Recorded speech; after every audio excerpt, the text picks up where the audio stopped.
So welcome to another week of our Kuma International Architecture Month 2021. As you all know, this year's theme is Living Borders, a dialogue between Palestine and Bosnia Herzegovina. And so just to recap a little bit, in week one, we were talking about transforming borders with Haris Piplash and Nadia Habash. And then in week two, we were talking about invisible borders, and our guests were Senada Demirović Habibia, followed by Anwar Jaber. And now we are starting off our week three with this kind of the sub-theme of acting within borders.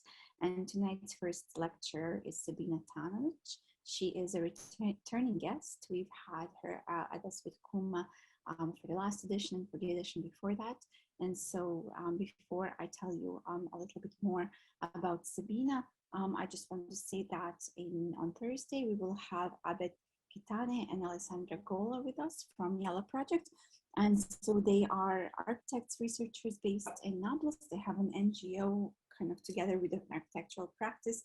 So they will be talking about their practice, which is located in Bosnia, in Palestine, in Nablus. And then tonight with Sabina, we will be going over architecture and the borderline, preserving war heritage in the post-siege Sarajevo. And so with us tonight is also Claudia Zini, the director of Kuma International. Her camera is off for technical reasons, but she did want to say hello to everybody and to thank everybody for being here for this third week of our program. And so before we get started, I just wanted to say words about our guest. Many of you already know her. Like I said, she has been with us last year and the year before that. But for those who don't, I'm really happy to hear words about Sabina Tanović. So Sabina is an architect and a researcher focused on transition of contested pasts and painful experiences. She graduated from the Faculty of Architecture at the University of Sarajevo and holds a master's degree and a doctoral degree from Delft University of Technology, the Netherlands, where she also teaches. Her research looks into construction and memory politics of contemporary memorial sites that are informed by participatory grassroots approaches, environmental psychology, and processes of bereavement. And in her book, Designing Memory, the Architecture of Commemoration in Europe, 1914 to the present, which was actually published by Cambridge University Press in 2019, she analyzes the evolution of memorial architecture since World War I and discusses their commissioning processes and design strategies.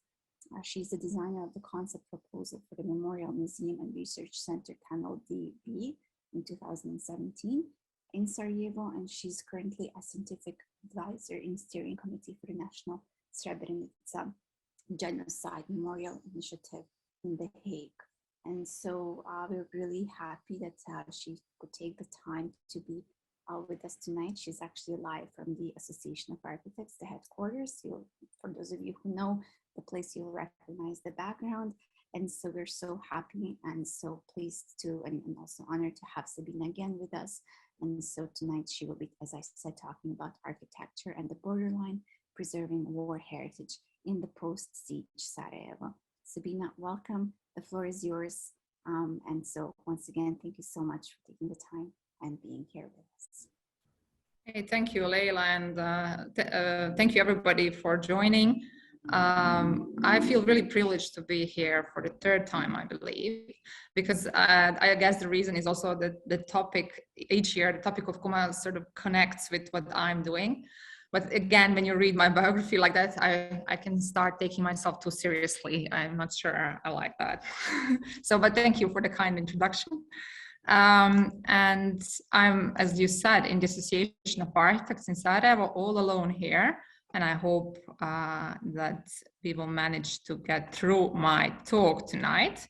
And without further ado, my intention is to talk about architecture and the borderline and preserving war heritage in the post-siege of Sarajevo. The talk is in a way extension of my previous talk, so my talk from the previous year, where I discussed three aspects. The first was more personal, where my argument was that the experience of something is not enough in itself, that there needs to be action and a lot of thought and meaning behind acts and effects that kind of are connected to commemoration and remembrance of traumatic and difficult past. And the third part I talked about was the collective responsibility. So again, now I will try to extend a bit on this notion of collective responsibility. And I will start with some more or less general introduction with the purpose to perhaps ask also the audience questions or to bring some incentive for more critical thinking. And the first question will be, why do we want to remember in the first place? What really is the memory boom and this fascination with building memorial spaces or preserving destruction or evidence of war? So in here is an artwork that says forgetting kills, or how art is translated to forget kills. And it's imprinted on the package, symbolic package of design of Drina cigarettes, which was at one point, even had monetary value during the siege of Sarajevo in the early 90s. And it also kind of refers to this whole idea that the body and the mind, there's this artificial division between the two. And the art work here tries to actually bring attention to the idea that forgetting kills more than the cigarettes actually do, because forgetting is a psychological process that will have implications eventually on the bodily and the physical. And also, I will assume that more or less everybody who is interested in the topic knows about some key works in the field, like The Destruction of Memory by Robert Bevan, already second edition now, and the popular movie by Tim Slade that is based on his book. And on the topic of Sarajevo, concretely, there is a substantial body of research that looked into the heritage, more precisely cultural heritage destruction during the siege of Sarajevo, but also the implication this destruction had on the post-war period and so on.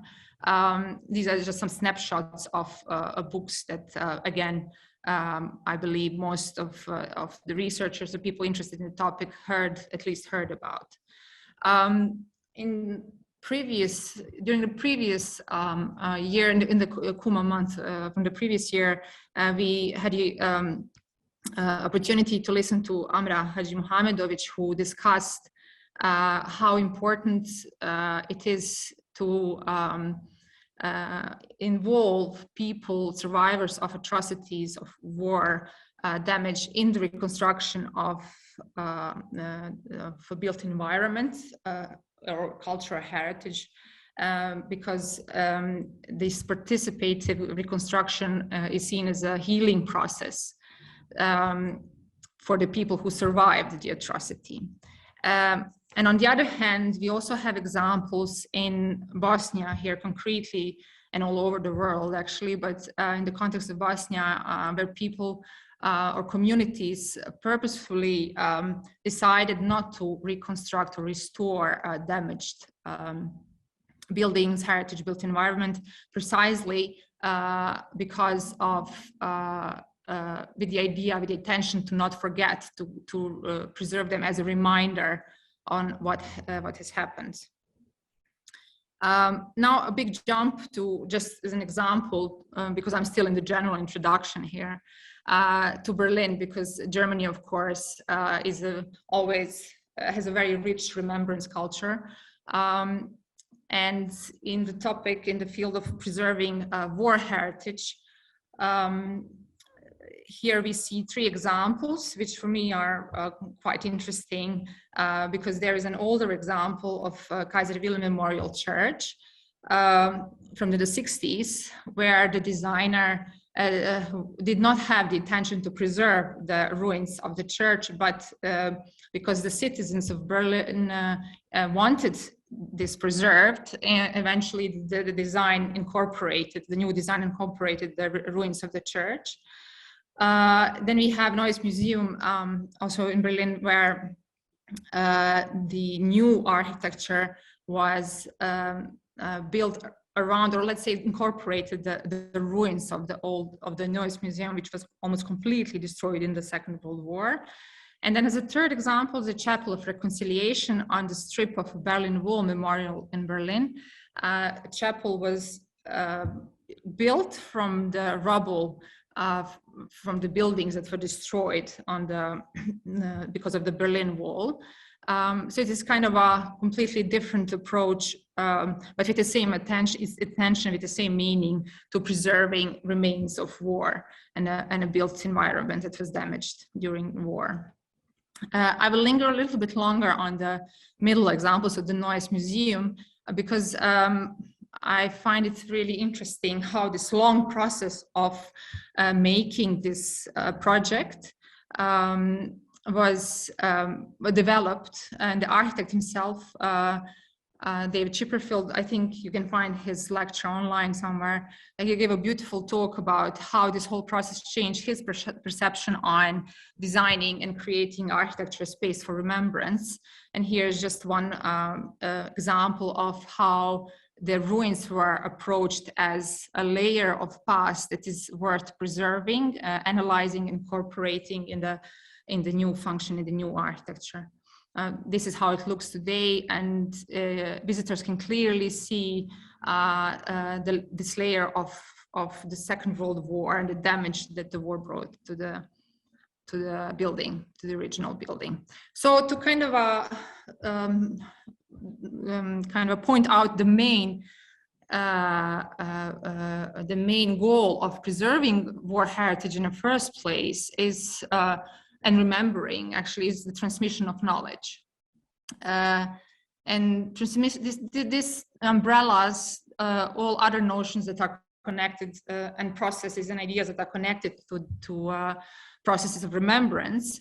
It's also mourning, didactic aspects, and so on. Also political memory politics and so on. The purpose is always the transmission of knowledge through material surroundings, let's say. But the point I will try to make is that the war heritage is not necessarily only material. That when we speak about war heritage, we have to speak at the same time about both immaterial and material war heritage. And to try to bring across this point, I structured my talk this time again in 3 chapters, let's say. So first is I will talk about urbicide and post-urbicide, then about temporality, and finally about closed and open remembrance. So these 3 aspects, yeah, they are definitely not 3 aspects that this person here is trying to communicate. Well, perhaps the first one, but this is more or less the phase of the beginning of the siege, or beginning of the war in Bosnia and Herzegovina, and the siege of Sarajevo. The siege started with barricades that were placed all around the city, let's say on a crucial strategic points to block the city, the life, the people of Sarajevo, and more or less the face of people who did this to Sarajevo was anonymous, so was covered. Of course, here and there we knew who left or went to destroy the city, because most of them were also our neighbors. But generally speaking,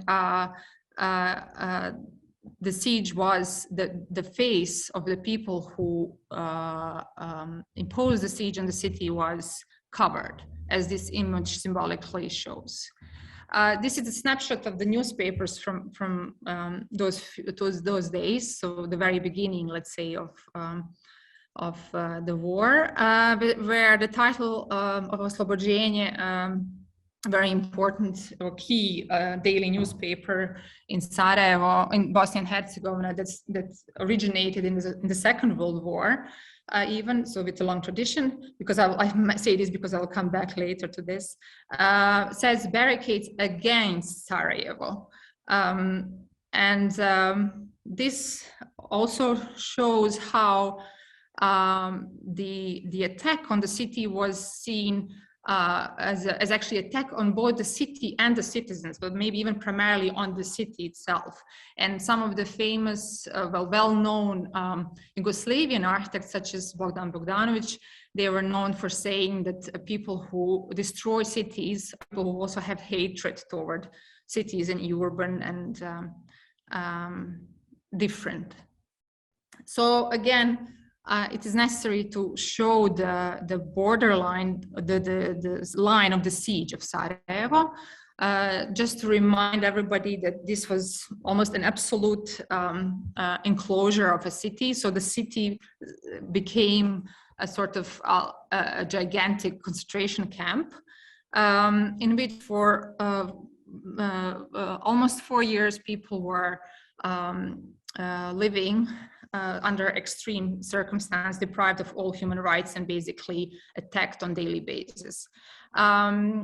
The siege line, I have to show me with my mouse, I don't know if it's possible.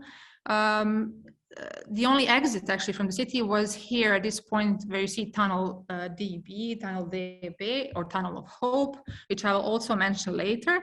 And this is a structure, improvised structure that the Bosnian army created 1 year into the siege to kind of break this line of terror around the city. And many will say that it even saved the city, this tunnel. And the other one I just want to mention here is this Vraca, that is here, because I will again talk about this later. Vraca is a memorial site from the Second World War, which was basically now a platform for those masked people you just saw, who from this place also attacked and shooted at the citizens. So inevitable to show this map. I think every lecture about talk about Sarajevo and the siege will eventually show this map as well. And the map was inaugurated in 1996, also with the purpose to educate.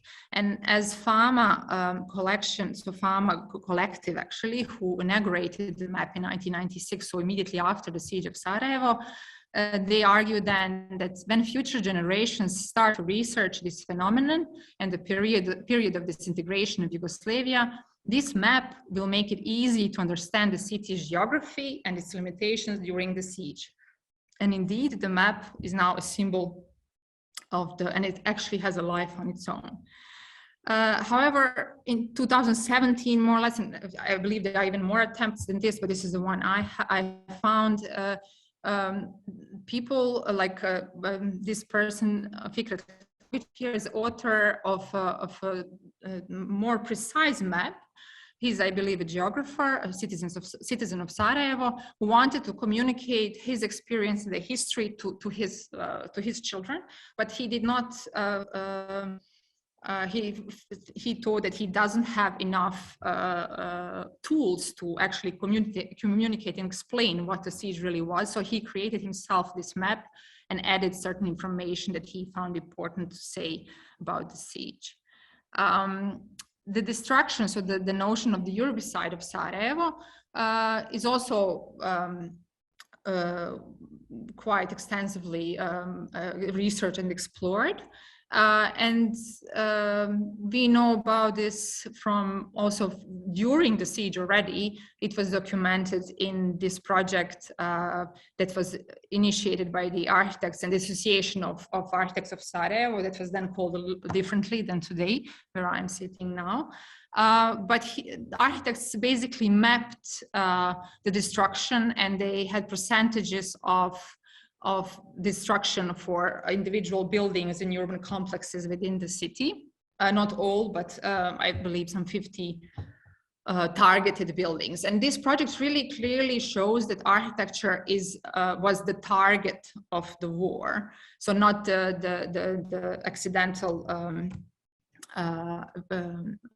casualty, but the architecture was targeted at the same time was actually targeted along with the people, citizens of Sarajevo. The one, I will go just back here, what you see on this postcard, which was also created as part of the project, which says nice greetings from Sarajevo, but then you see a burning library here.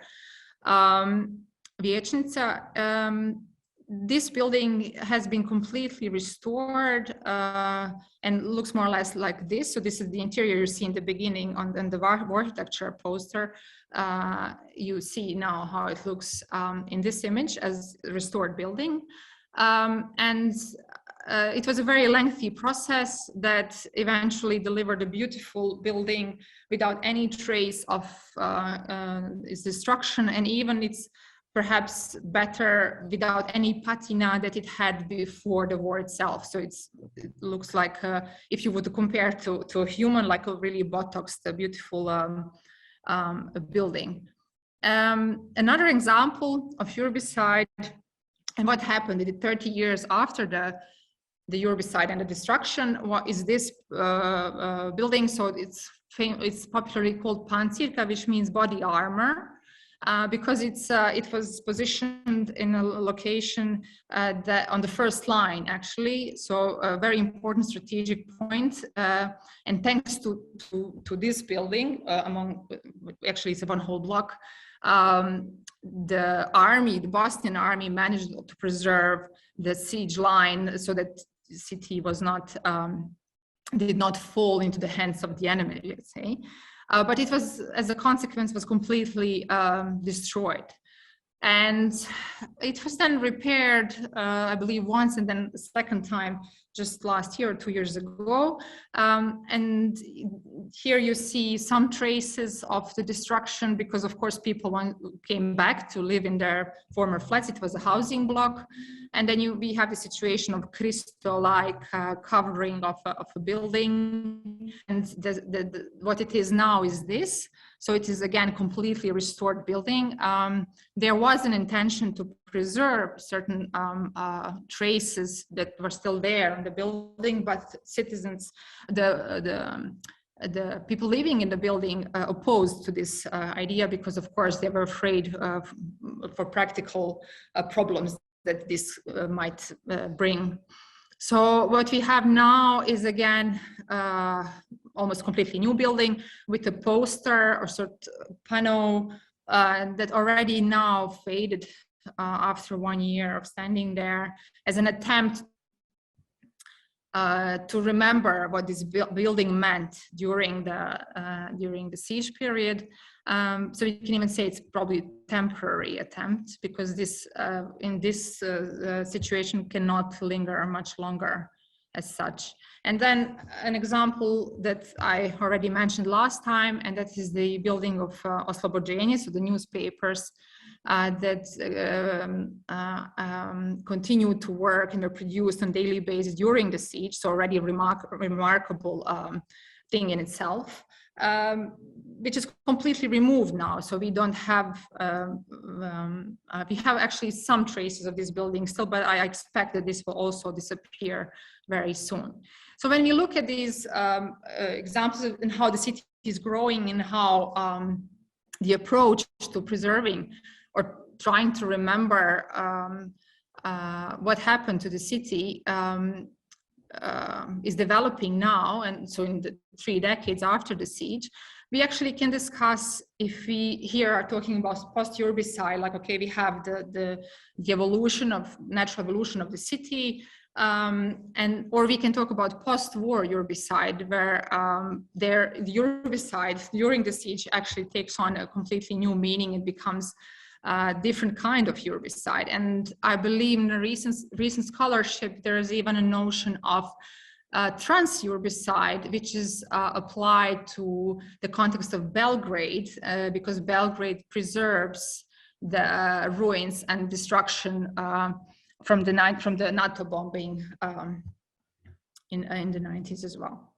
So one more example here, as an attempt to answer this question, is the Spomen Park Vraca, so Memorial Park Vraca, which I showed you in the beginning. It's on the line. It was on the line of the siege, and here the Serbian paramilitary Yugoslavian army was positioned and bombed the city during those 4 years. And the memorial itself is a really remarkable project built in the 80s, because it actually has 2 layers of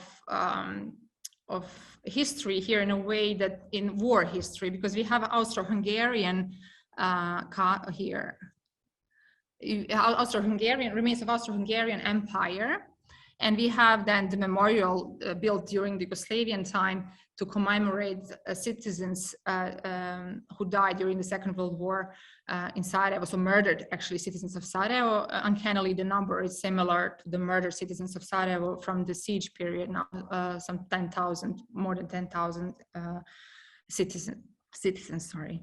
So the memorial during the siege time was, as I said, appropriated by the Serbian forces, and it was severely demolished, but perhaps even more in this post-siege period, mainly due to neglect.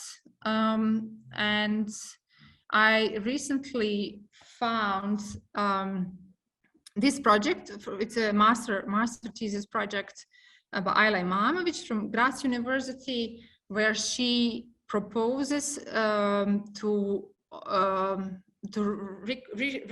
restaurate, let's say, reactivate this site, re-recognize it again as a place of remembrance, but then by adding even a 3rd layer, which would be then the layer of remembering the siege of Sarajevo.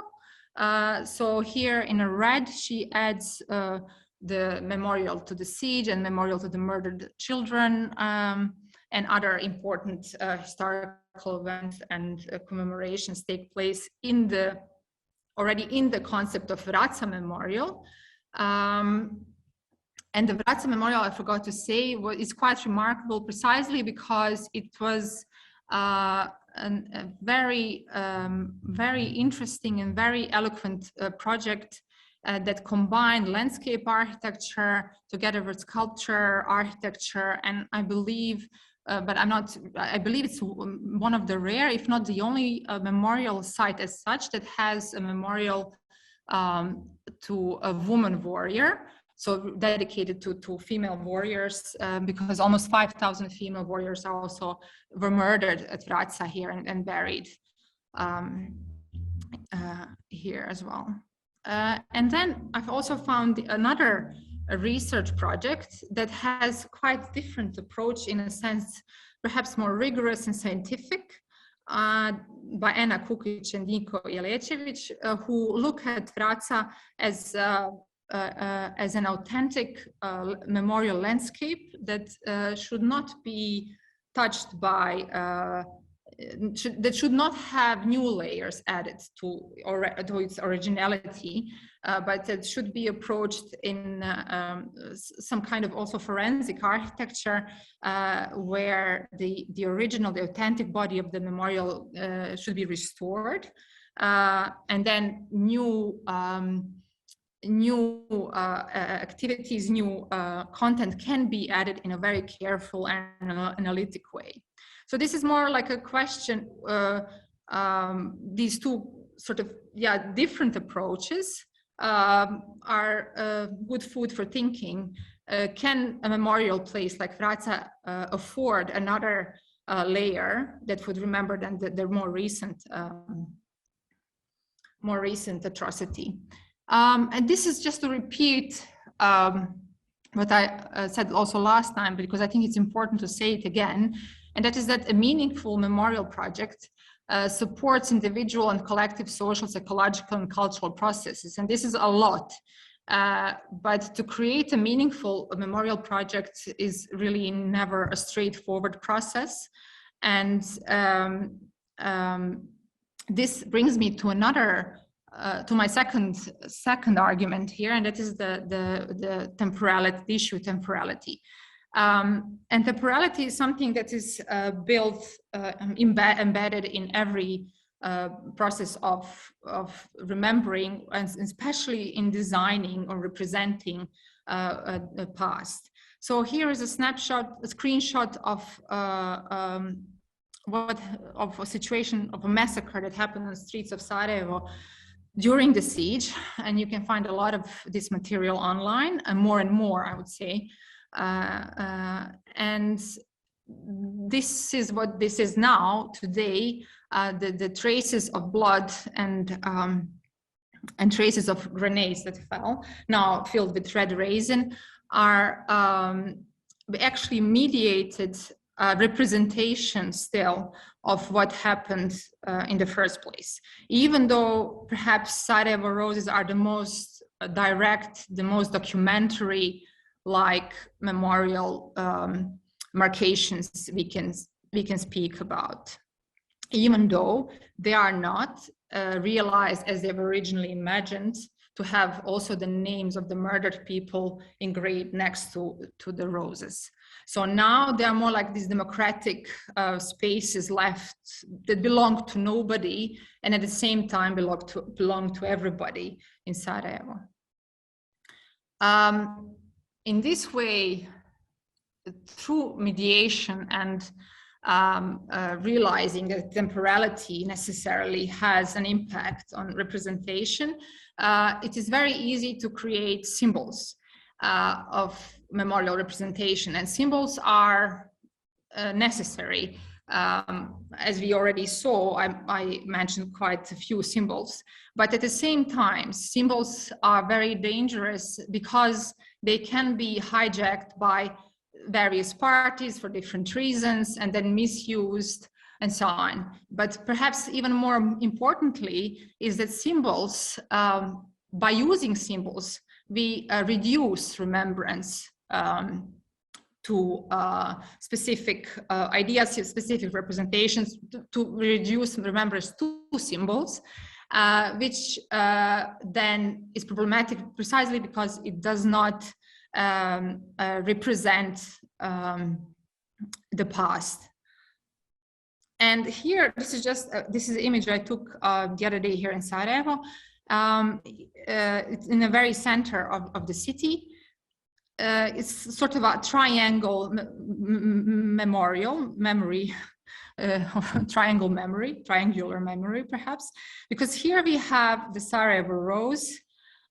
We have here the Bosnian girl art piece hanging on the facade, and we have here indication there's a museum, human crimes against humanity, and here we have Srebrenica gallery. So it's a very interesting confusion of different memories that are still part of one war, one conflict, but then in one public space like this. It's an interesting constellation of, let's say, remembrance. But again, talking about symbols, I would just like here to mention that to illustrate what I mean by reducing remembrance to symbols is the Bosnian girl poster, which is really powerful and important artwork, was made for a particular event, which was, I think, the 10th anniversary since the Srebrenica genocide. And it is now extensively used because I see also on social media and elsewhere that this artwork is reappears, and every time it becomes kind of a symbol for remembering Srebrenica in many different contexts. And while the work is really powerful, as I said, and important, at the same time, it is problematic because it's a voice of one artist who selected a certain fragment that the artist decided to represent. Because what I have to say, of course, for those of you who don't know, that the artwork here is, the text is taken from a graffiti that Dutch soldiers made in Srebrenica, there were many graffitis. So this is just one small graffiti that was there. And this is artist, I think artist herself as a kind of a counter to this statement here that says Bosnian girl, no teeth, mustache, smells like shit. So this is carefully selected message that now, because as Leila mentioned, I at the moment work with survivors of Srebrenica in The Hague. We have this initiative to create a memorial there. We also work with Dutch, BAT, and other parties that are involved in the process. And as I said, I think meaningful memorial process has to include many stakeholders. This is perhaps more obstructing than helping if the same symbol is used over again to express a certain message. It also, the remembrance itself does not really evolve, let's say. And this brings me to the dramatization and aestheticization, which is an inevitable part, again, of remembering and mediating remembrance. This is, again, just the barricades reenacted for the purpose of filming a film in Sarajevo. So the public space appropriated to kind of bring instant traumatization, perhaps, of the citizens. Then we saw there are many projects, private museums, hostels, even official museums as well, that try to communicate the drama and the terror that was happening in Sarajevo at that period during the siege. And then they use different mediums and different means to achieve this. And this is not strange for Sarajevo, or I mean, not specific for Sarajevo. This we can still see in the memorial sites of both First and the Second World War, and perhaps even more in private museums, but also museums that, because that past is now receding from the living memory into history. While in Sarajevo, we still have the living memory. And in terms of architecture, this is also really present. There is a sort of established aesthetic language, vocabulary of how to, of narrative architecture that tries to communicate the terror. Here, these images are mostly memorials dedicated to the Second World War and the Holocaust. So again, there is this, in this aspect of temporality, there is a sort of tension between the history as a foreign land, so the land of the dead, in David Lowenthal's words. And there is also, opposed to this, there is this living memory that aims to revive the dead. So the battle, or let's say the contrast or the counter between these two notions is in representing through architecture, design, and preservation, is to find the balance between these two aspects. And here's one work that I think is interesting because it tries to do precisely this. This is Selma Charter-Hugh's conceptual design. So she's here thinking about how can we create perhaps immaterial ways of representing, nuancing the experience of the siege in a more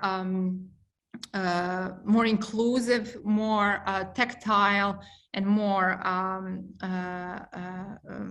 I would maybe say even democratic way.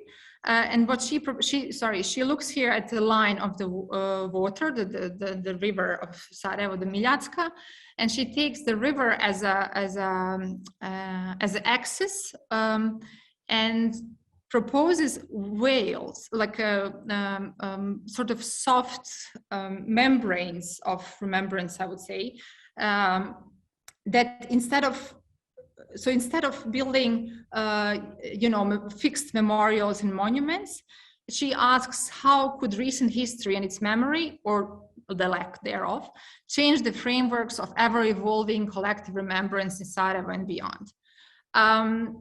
So in this subtle way of referencing the screens, the kind of a fragile screens that were installed in Sarajevo throughout the siege to protect citizens from snipers. She believes, or she tries to kind of tackle the remembrance on a more psychological level, because her argument is that we never really forget, but that we only choose not to touch the surface, so not to open the wounds or traumas, but in this discrete way, perhaps there is a space to kind of interact on a psychological level, because the trauma itself is not always visible in the tissue of the city, but it kind of nests in the psychology of the citizens.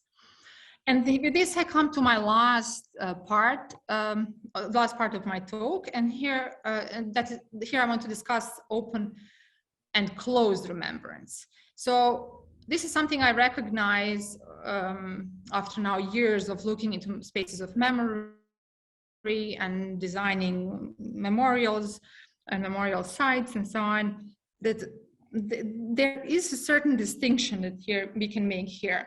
So when I say closed remembrance, I mean remembrance is a process, closed process. That normally refers to what we at least see in the public space is politicization, so the obvious, the memory wars. So we have memorials and monuments and so on that are erected for the purpose of continuing the war, but then through, in the field of memory, let's say. Then we have the aspect of touristification, which is really inevitable part of remembering and memory work. But of course, it is a problem if the touristification or tourism is the goal of creating a space for remembrance. Then, of course, we have also historical revisionism, which connects to the politicization, when memorials and memorial sites are there to correct the official historical narratives. Privatization, which I think is also a big issue in Israel, but maybe some colleagues who will talk about the context of Palestine and Israel can say more about this aspect.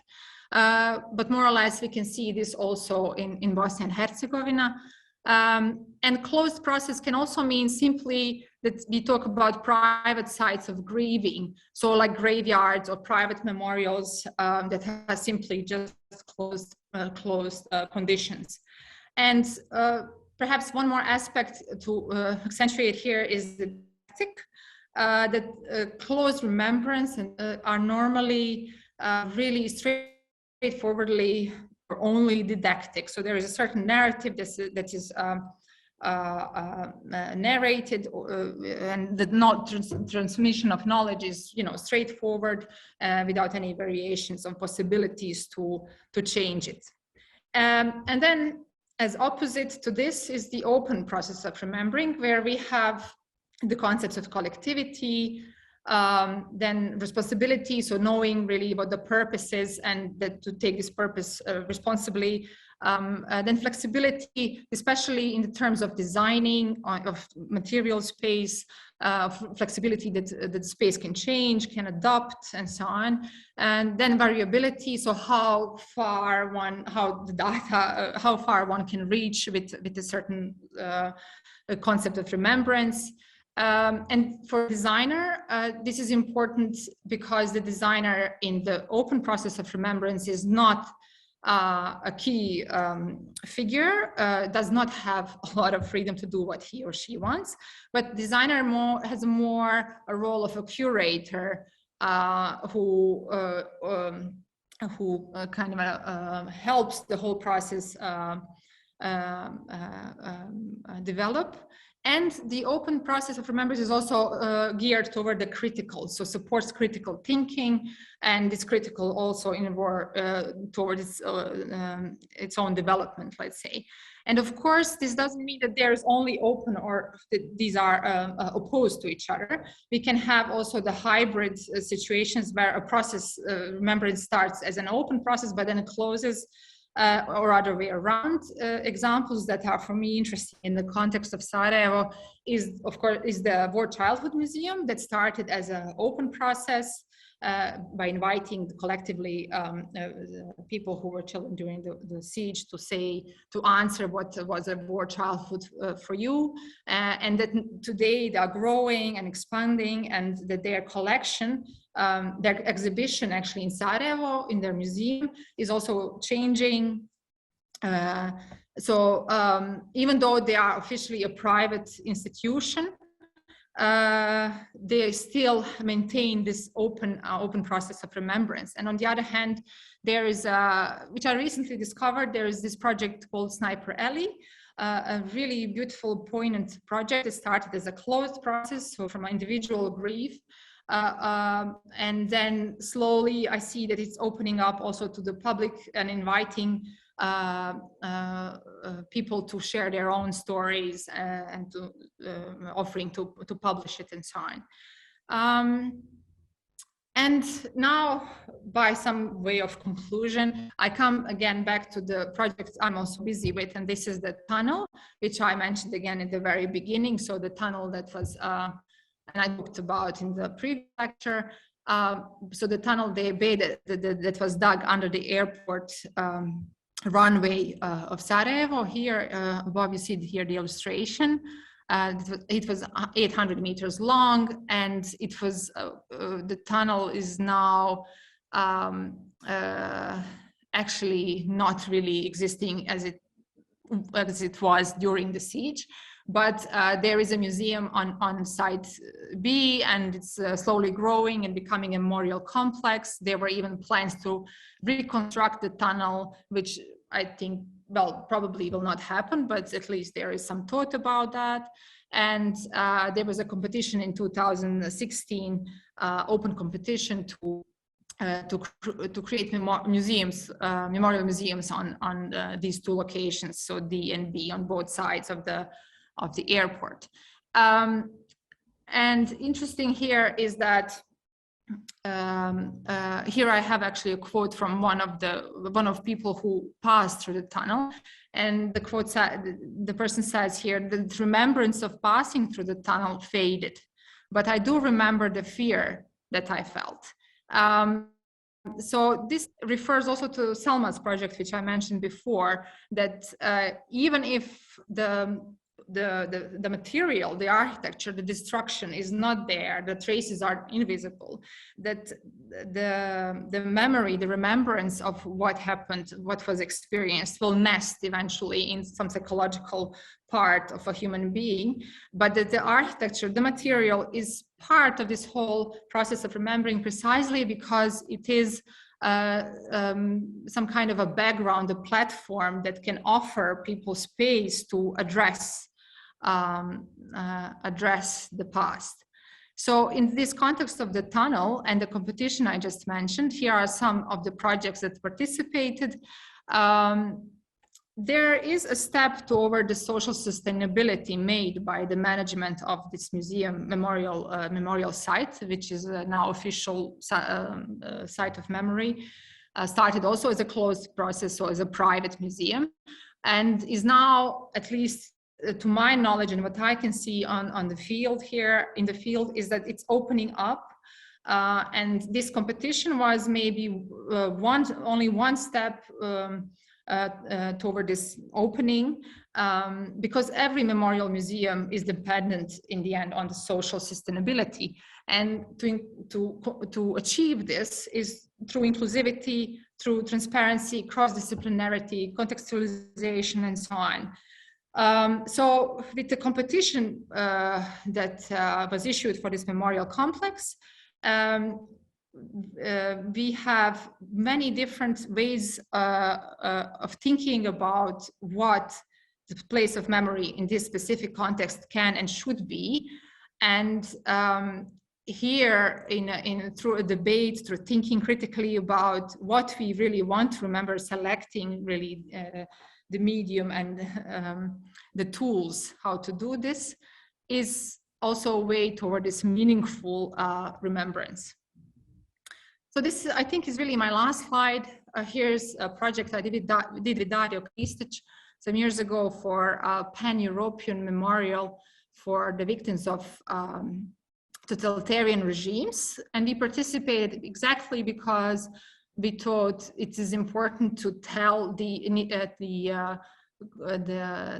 committee and the initiators of this competition that all totalitarian regimes, the totalitarian regimes are very different and cannot be, put in one basket. So our concept for that open call was to create kind of a living archive that would interact with public, with participants people who will participate in the public archive. So again, the idea of transmitting knowledge. And our goal with this project, and I believe that should be actually generally the goal of architecture and design as projects for remembrance, is to create complexity in this negotiation between past, present, and future, instead of just following the program of demands. So thank you. I try to be not long this time, and I hope it all went smooth. Thank you, Sabina, so much. I really enjoyed your talk this year because it builds up on last year, so we can see how some things have evolved, even in your thinking patterns. I wanted to open up the floor to the audience. If you have any questions, feel free to type them in and I can read them out. Or if you would prefer, you can also turn on your camera and ask Sabina directly. Before we start, Claudia is saying thank you, Sabina, for a great talk accompanied by great visual material. So in the meantime, maybe while people are typing in their questions, and I hope we do have some questions, I wanted to maybe start by asking you a few questions. There are certain things that this comes obviously from a personal standpoint, and there are certain things that I'm kind of struggling with when dealing with, let's say, the thematics of memory in this local context. I wanted to ask you, based from your experience, you talk a lot about participatory and inclusive processes. I'm just wondering, given the divided nature of Bosnian society, both geographically and maybe like culturally, in many ways now due to post-date context, I'm just wondering how to design these inclusive processes to become as democratic as possible, but at the same time, there is certain narratives there are certain narratives that are kind of, let's say, when the war is in question, there's certain undisputable facts, right? But then there's also this participatory thing, which is a bit subjective. And so how to deal with that aspect, just based on your experience? That would be my first question, if that's okay. And then the second question would be about this multi-layered memory that you kind of touched upon, and kind of unwanted memories, especially from like the anti-fascist movement and the whole legacy of the Second World War, which has almost become unwanted memory currently. We see that from the changing of the Revolution Museum into Historical Museum, and the whole collection kind of being shoved into the basement, and that whole thing kind of got reinvented, and now the narrative is focusing from the story of the Second World War and anti-fascist movement to the siege, which I'm not saying that the siege should not be like covered or dealt with, but given within that context, for example, it seems a little bit kind of pushed. It's like we're pushing away the original narrative to talk about a narrative within that building that might not belong there, because it seems that it's more relevant in a sense today than that past memory. So it's a twofold question. The first one about the participatory processes, and then the second one, how to deal with this multi-layered history that's kind of also contested and not always, let's say, not everyone is on the same page, or even the narrative has shifted since the last comment. Yeah, I think that makes sense. Yeah. And then afterwards, Hella has her hand up, so we will open up the floor. Sorry, I'm kind of hogging the questions tonight. Last week I didn't get to ask my questions, so now I'm kind of sneaking in there. So, Sabina. Okay, thank you, Leila. I just I don't know if it's my connection or yours, but I hope I got. I think so. You asked me two questions. The first is the participatory aspect and memorial spaces, specifically in Bosnia. Yes. Yeah, that is always because I think there is kind of fatigue with ideas like inclusive, participatory. It's used really widely in the last couple of years and so on.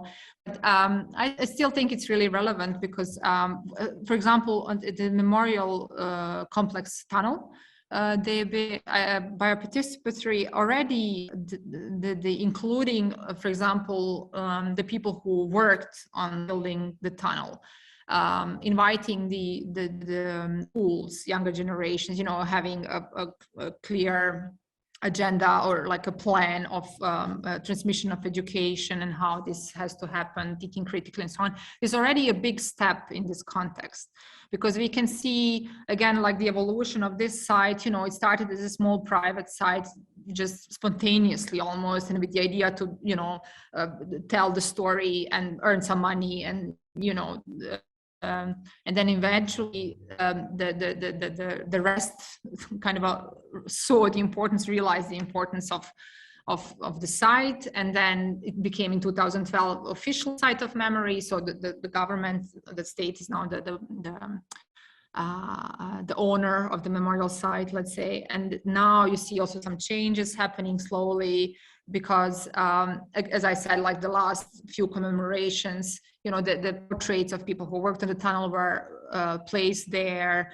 There's more material. There are these statements from survivors, which was before you could not, they were not there. So it's more like this closed process of, you know, we have to tell our story, heroic story and our victimhood, and, you know, put the guilt where it should be, and this is it.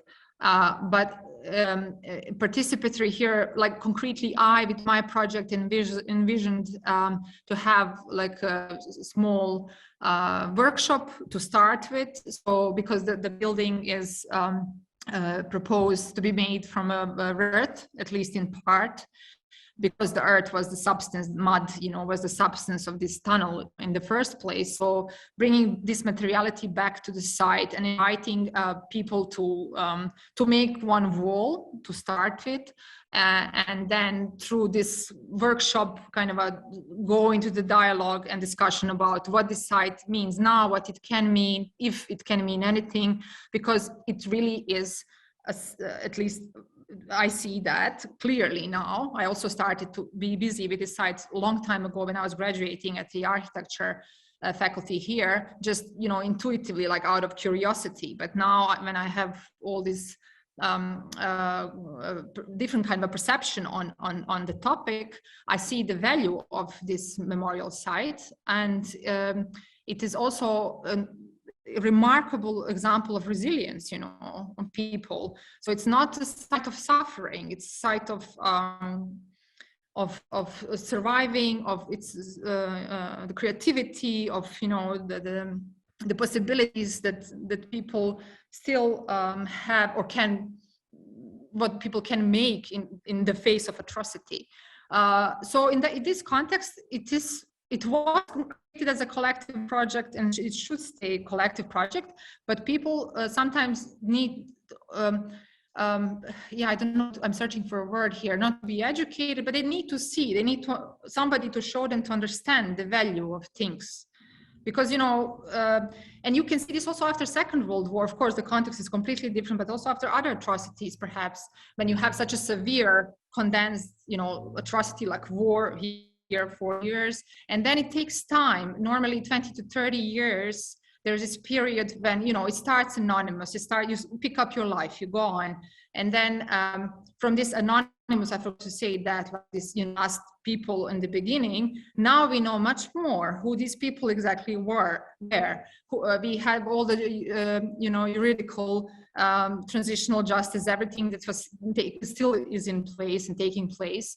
We know much more. Then we have much more knowledge of what happened in the rest of Bosnia, next to Sarajevo. We heard from Senad and other people what happened in Mostar and everywhere, and we will learn only more. So in this way, I see there's whole memory work slowly taking place in different spots, in different places. And I see that this will come together slowly, already is coming together in the coming decades. Like what I mentioned, Sniper Alley, which I just discovered, but a wonderful project where somebody just out of his own pain started to look for images, for material, for facts, and this is happening probably in many more places than we know now. But of course, there's the question of also of institution of government, of official approach to sites of memory. This is much more complex project, but I believe that the participation and kind of a grassroots, bottom-up initiatives that are already in place and that will, I'm sure, connect and become bigger, will have a huge impact. And I see that already now at this memorial site tunnel DB. Slowly, it's happening. Because also, like my project now, it's already 2017, it's already 4 years. And I expect 10 more years from before maybe even that project will be built, or even, I don't know. But same happened with Vratsa, for instance. It was a much bigger project, but it took 20, 30 years, I don't know anymore, before Vratsa were actually inaugurated from the original competition. So I hope I kind of answered your first question. And your second question, I'm sorry, you have to remind me. It was more the context of Bosnia and Herzegovina. Again, yes, I'm asking. But what was the question was about dealing with this multi-layered memory. Yeah. And multi-layered, you mean in terms of materiality? In terms of also the thematics, because it seems like the World War II and the whole anti-fascist movement, which was a narrative during the socialist regime, is kind of connected to the socialist regime, and it's kind of rejected as a rejection to the political, let's say, context. And so to me, it seems like somebody who lives here, and now, it seems like it's become a little bit, let's say, contested or unwanted. Yeah. This is also something we sort of can see or reference after the Second World War and all the Holocaust remembrance, and that only took place in 80s, 70s, 80s, but also elsewhere in the world. Again, this is maybe a similar answer, but I see there are again, there is a memory work taking whole legion of young scholars who are busy with Yugoslavian heritage, and this really kind of happens a decade. So I see that there is a lot of work done there, and there's also a lot of initiatives that take place, like also in Vratsa again, I have to then tell the whole story of the missing arm of the woman soldier, what happened there, but civilian and initiatives, and these sites are more and more interesting. But of course, there are political tendencies, and current situation is not helping, is of course against or sees this remembrance as antagonism, which is to be expected, really. But at the same time, there is also happening. So yeah, the problem in Bosnia and Herzegovina concretely is that we have this recent trauma. So yeah, 30 years is really not, again, I think it is, probably psychologists would say it is better, but I think 30 years and the trauma, the post-traumatic stress, and all kinds of psychological disorders, that this national healing, I think, is now more accentuated and visible in public space, in people, it still didn't really happen. So I think it's connected to this. There's simply no capacity to deal with previous history, perhaps. I'm not sure, I'm just guessing now. But for me, this is interesting. This is a question I try to raise, because the one project I showed sees these layers of remembrance on one place. So one, architectural concept can bear different remembrance, also the siege of Sarajevo, but the other project says absolutely no. This should be authentic as it is, and it has its purpose. It was created and designed to do only this, so this is the border. So yeah, I'm not sure, but this dynamics of memory, is ever evolving. It changes. So I think we are at some point where it seems like, also when you look at the society here, it seems like they are going to hit the wall in some way or another. But I tend to be more always more positive, simply because I see how things evolved before in history, and it's always interesting to reference to look back at things and kind of I don't know, try to compare maybe dynamics when it's possible. I agree. I'm just gonna thank you, Sabina, for your answer. I'm gonna open up the floor. Hella, she's been waiting patiently. So Hella, please go ahead and ask your question. Oh yeah, sorry, I talked a bit too much. Thank you so much. That was so interesting. I think you might have partly answered my question, and I'm not really sure exactly. I see you have Kate Colbitz in the back. Yes, yeah. Yes. 12, yeah, good eye. Thank you so much. Yeah, so it's sort of going off of Leila's point, but I was wondering if there was a kind of a difference either practically with funding or sort of in the discourse. I'm sure there is, sort of between constructed heritage and just authentic sites that are not designated already as heritage sites, because I just wonder, because I mean, especially if you're talking about grassroots, there must be some weight behind reconstructing sites that have a heritage designation. And then I don't know, this is a huge question, but I just want, it was just because you were talking about the layers and about it, it just seemed like there was a definite kind of aesthetic difference between how you think about authentic sites. And I mean, not that the heritage ones aren't authentic, but you know what I mean? Yeah, I hope if I don't respond, ask me again. I think,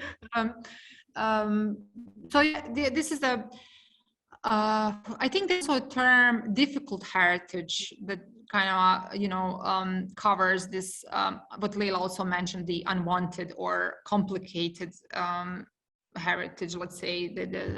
So we have, of course, the designation of cultural heritage. We have all the charts, Spanish chart, this chart, but I was also trying to speak now more from a lay perspective, not so much from the profile, because I think that is exactly where our focus should be, as I may be repeating myself, but that people have to understand the value of their built environment before they can actually be active or, this is exactly what happened with war architecture during the siege. Is architects started the initiative, and then citizens helped with, looking up and registering where grenade fell, what was damaged, and so on. So this kind of a collaborative process is really remarkable, and then the project was completely forgotten. Nobody talks about it anymore. So you have the cultural heritage, and of course then this what I mentioned, the Robert Bevan and the Tim Slade documentary. They talk about the destruction of cultural heritage as a weapon of war and so on. But of course, then you have the symbolic heritage, the war heritage, which are just immaterial and material heritage, and this is difficult to designate because there are rules or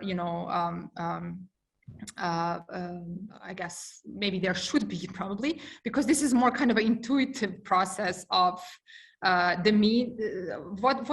say the heritage that gained meaning during the atrocity and is recognized collectively as such. So like this Pancirka building, collectively it's not cultural heritage, just a housing block, but it's recognized as a really important building and worth preserving. And there even obviously was an attempt to do so, but didn't in the end. Oslobođenje, also there was the plan to preserve it as a memorial to the siege of Sarajevo, also didn't happen. You know, also these renovations that did not preserve even one little part of the original material, the phase of destruction, let's say, also did not happen only in these maybe few places in Bosnia, elsewhere. I think by talking about it, by understanding the value of cultural heritage, understanding the value of this one layer of past, preserving every layer, this palimpsest of past, is important to see from other examples, so that, you know, when this moment comes, that we are aware of it. So if people don't know, people don't think about it, they of course just want to restore it, and it was also a very complicated, long process. You know, the goal was, let's just restore it and let's show our resilience. I mean, you know, we got the money, we have to do it in this time, and it became more beautiful than it ever was, probably. And now I think, I still didn't visit it, but there is a small exhibition somewhere interior, which is, you know, a modest way to kind of, but of course there's also, but now I go to another topic, but there is this whole issue of digital technologies that can also help, you know, create a parallel world or layer, another layer, with which people could engage, and can be a layer of preservation in a specific way. So have I managed? Oh, you have. Sorry, I didn't realize you also, you actually said a lot of that already in your talk. I have a little bit hopping at the moment. Yeah, it's really helpful. Thank you. Okay, thanks. Thank you, Hella, for the question, and Sabina for answering. We have a hand raised, but before, we also have a question that from Anna. So I will read the question from Anna, and then I will give the floor to Dina afterwards, if that's okay. I'm going to go in order that which the questions were raised. So Anna says, hi Anna, by the way, thank you for being with us tonight, and is also with us as a speaker last year with a great talk.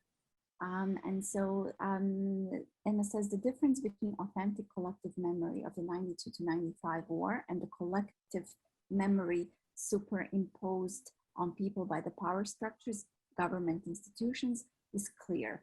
How to bridge this difference from the ordinary person point of view, how to attain authentic memories is particularly memorialization a tool for that. Thanks for the interesting presentation as per usual. Okay. And interesting question. Oh yeah, this is really, yeah. Thank you, Anna. I'm happy. This is Diana, whose project I showed. Authentic memories. Well, this is really something yeah, I'm not sure. Authentic memories, I'm not sure about this notion, if this is even possible, because, you know, like I will come back, I will disclose open kind of a condition. When you remember something and you don't communicate, you don't share with your environment, with, you know, you're not providing, let's say, context to do so, it becomes a closed system. And the remembering, personal remembering, is a tricky thing, because again, the psychologists can tell you more about this. But I think there are a lot of philosophical concepts, and I think research that by sharing, then from the closed system you transition into this open system, and then in that way your authentic memory, you know, and the process of remembering becomes more reflective, gains more value. Perhaps you can even remember more because something initiates or triggers your authentic memories. Do I understand this right? Participatory memory. So yeah, so in that sense, the participatory memorization can be a tool for this. So you know, from the closed to go into the open system, to kind of connect with others in this kind of memory work. So it's some kind of a miscellaneum structure that can go. At least this is what I think when I see how some memorial projects are dealing with transmission of memory, especially now Second World War, after, you know, 75 years. And now most memorial museums also are busy with how do you communicate and educate younger generations about perpetrators, about, you know, not only the mechanisms of destruction, but how these came to be. Now I'm going into another topic again. But yes, I think to answer this, I think yes, participatory memorization can be a tool for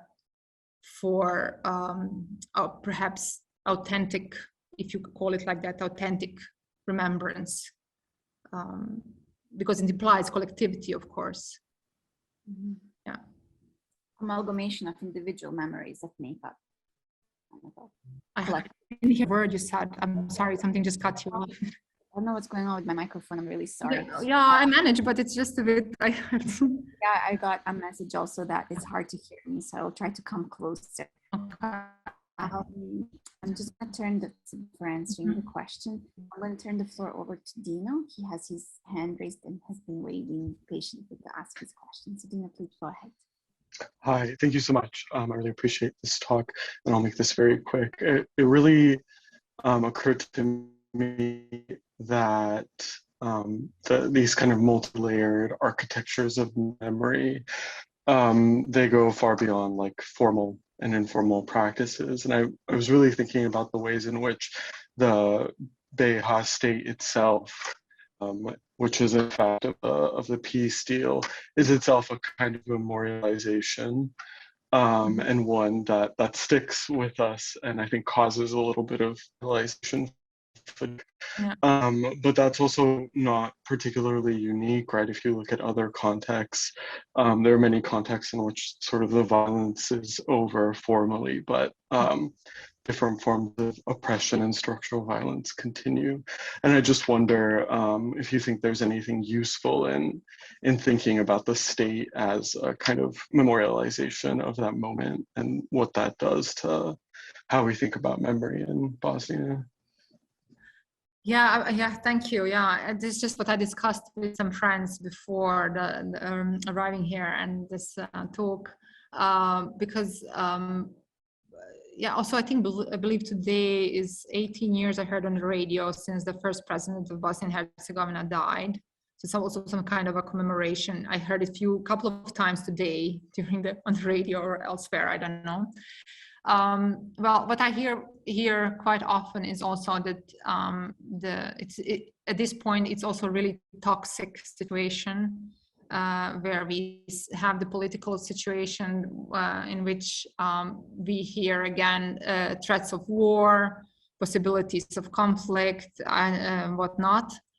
And this was achieved through 3 decades long wars of memories and politicization in public space. And recently, the concept that Sarajevo planned to build this social realism, symbolic sculptures that try to kind of reinforce this narrative of seclusion and conflict and so on. So it is a really interesting concept, and I think in an interdisciplinary endeavor where you have, social anthropology, sociology, but also I think clinical psychology and cultural psychology, some joint projects to look at this whole 30 decades of post-war as a memorial project would be a very interesting research project. Yeah. So yeah, it doesn't sound insane to me. I think there's a lot of material that that can support your kind of hypothesis. Yeah. But we can really talk about this for an hour longer, I think. Thank you, Dina, for the question, and Sabina also for answering. And Dina says, follow. Caroline says, thanks, Sabina, for fascinating presentation. And I don't see any more questions in the chat. And so given that it's 8:20, is here in Sarajevo, it is getting a little late, I suggest, if we don't have any more questions, I suggest, Anna has. Oh yeah, Anna, I see, Anna, yeah, it connects to what, in a way, Dina was just saying. Oh, sorry, Leila, you want to read? Oh, you can read it. You can go ahead. Yeah, so Anna says, basically, thanks for the answer. Perhaps, yeah. So what she meant is, what would make it possible for people to retain their authentic memories from lived experience when constantly bombarded with a twisted narrative that emphasizes only parts of history? Yeah. Yeah, so basically we agreed on this, on the idea that the participatory memorization can be a tool to achieve something. And there are still some wonderful projects, and maybe in future Kuma International, there will be also space for, because I think you want to cover the rest of the Bosnia, and I know for some projects it would be very interesting to see in this context of participation and remembrance. Mm-hmm. Maybe we're looking at the next year's theme, Sabina. Yeah, I'm becoming kind of a dinosaur of Kuma, so I think I will give space to other people. Thank you so much. Thank you, Anna. She's thanking you and us as well. And so, Sabina, it was a real pleasure to have you with us again. Likewise. Thank you for your lecture sincerely, and we look forward to the next one.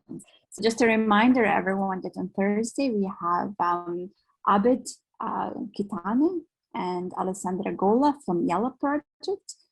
They will be joining us from, I think one of them is in Palestine and one of them is somewhere else, but we will be having a live with them on Thursday. So we look forward to hearing about their work and research.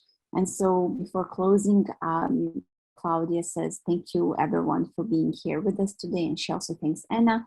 I hope you can hear me. I'm gonna deal with this mic for Thursday. Sabina, it was a real pleasure. Everyone else as well, thank you for taking the time and being with us tonight. And we hope to see you also on Thursday and the following week as well. Thank you all. See you, everyone.